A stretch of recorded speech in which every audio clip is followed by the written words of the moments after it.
जय हिंद। स्वागत है आप सबका आपके अपने यूट्यूब परिवार में। दोस्तों, करीब 2.25 लाख शिक्षक जो कि शिक्षक सक्षमता परीक्षा के प्रथम चरण में भाग लिए हैं, उन सबों का आंसर की जारी कर दिया गया है बोर्ड के द्वारा। और सबों का जो अब इंतज़ार है वो बस रिजल्ट का है। सभी लोग बेसब्री से रिजल्ट का इंतज़ार कर रहे हैं।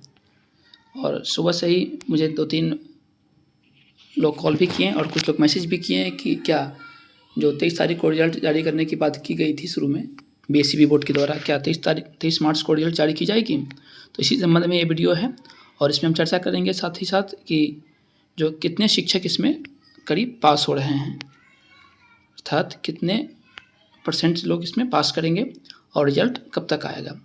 तो इस पूरे तथ्यों को हम समझेंगे, देखते हैं। और आपसे रिक्वेस्ट है कि चैनल पर नए हैं तो चैनल को सब्सक्राइब कर लेंगे तथा बेल आइकन को दबा देंगे ताकि आगे कोई भी वीडियो आए तो सबसे पहले आपको पहुंच जाए। और वीडियो को लाइक व शेयर भी कर देंगे। पहले जो देखते हैं कि बीएसईबी बोर्ड के द्वारा जो बताया गया था, उसमें बताया गया था कि 12 मार्च को आंसर की जारी करने की बात की गई थी। सारे परीक्षाओं का कि आंसर की जारी कर दिया जाएगा 12 मार्च को, परंतु हुआ ऐसा नहीं। 15 मार्च को पहला आंसर की आया, जबकि 19 मार्च को जो बाकी जो शिफ्ट बचा हुआ था उसका आंसर की आया। और उसमें तकनीकी खामी की वजह से जो 19 से 21 मार्च तक अनापत्ति का समय था उसको बढ़ाते हुए 22 मार्च तक अनापत्ति का समय दिया गया। अर्थात जो अनापत्ति के लिए जो लास्ट समय था शुरू में जो बोर्ड के द्वारा बताया गया था वो 14 मार्च था।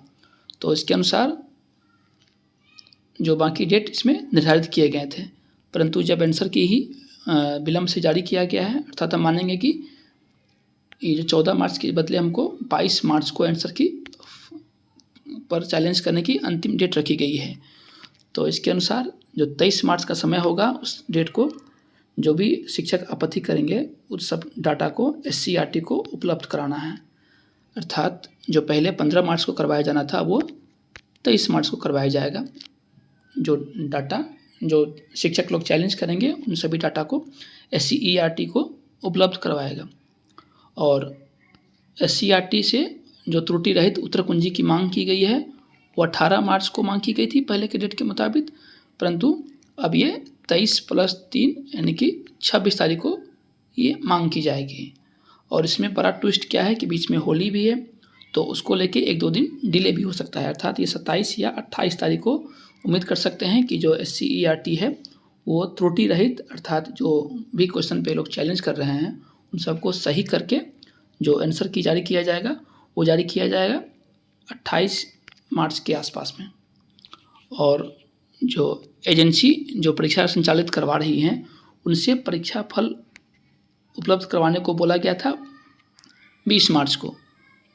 अर्थात जो SCERT आंसर की जारी कर देगा त्रुटि रहित, उसके 2 दिन पश्चात अर्थात लगभग 30 मार्च को आपका जारी होगा। यानी परीक्षा एजेंसी जो है बोर्ड को उपलब्ध कराएगी परीक्षा फल, जो फाइनल रिजल्ट जो है वो उपलब्ध कराएगी बोर्ड को। और बोर्ड उसके तीसरे दिन बताया गया था कि अंतिम परीक्षा फल का प्रकाशन करेगा। तो यहाँ इस डेट के अनुसार करीब 30 मार्च को बोर्ड को जो एजेंसियाँ हैं वो परीक्षा फल उपलब्ध करवाएगी। तो उम्मीद कर सकते हैं कि 31 मार्च 1 अप्रैल के प्रथम वीक में हम उम्मीद कर सकते हैं कि ये हमारा फाइनल रिजल्ट आ जाएगा। उससे पहले बहुत ही कम चांस है कि 1 अप्रैल से पहले रिजल्ट जारी करना, काहे कि जो प्रोसेस है ये तो आपको पालन करना ही पड़ेगा, बोर्ड को करवाना ही है, क्योंकि इसमें कोई भी कमी नहीं कर सकते हैं। और ये मिनिमम समय जो था उसको लेके रखा गया था। तो आप उम्मीद कर सकते हैं 1 अप्रैल 2 अप्रैल अर्थात अप्रैल के प्रथम वीक में तो कन्फर्म है कि आपका रिजल्ट जारी हो जाना है। तो जो प्रश्न कह रहे थे कि क्या 23 मार्च को जारी किया जा सकता है, तो ये किसी भी सूरत में ये संभव नहीं है कि 23 मार्च को आपका रिजल्ट जारी किया जाएगा। तो अब आगे बात करते हैं कि जो है कितने लोग इसमें पास कर रहे हैं। तो अपने यूट्यूब के माध्यम से एक सर्वे किया था जिसमें मैंने जो प्रश्न पूछे थे कि दोनों डेट के 15 मार्च और 19 मार्च को जो भी जारी किए गए थे आंसर की सक्षमता परीक्षा का, तो उसमें पूछे गए थे कि आप कितने प्रश्न आपके सही होने वाले हैं।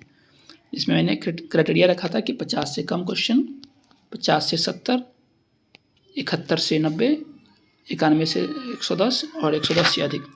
तो इनमें जो 110 से अधिक वाले बताए थे वो बताए थे 6%, यहाँ 40% जो कि मैक्सिमम नंबर 91 से 110 के बीच में था, जबकि 71 से लेके 90 तक में 33% थे। जो सबसे न्यूनतम आंकड़ा का था वहाँ 5% जो कि 50 से कम मार्क्स वाले थे। और ये जो आंकड़ा पूरे था ये पूरे 500 लोगों का था।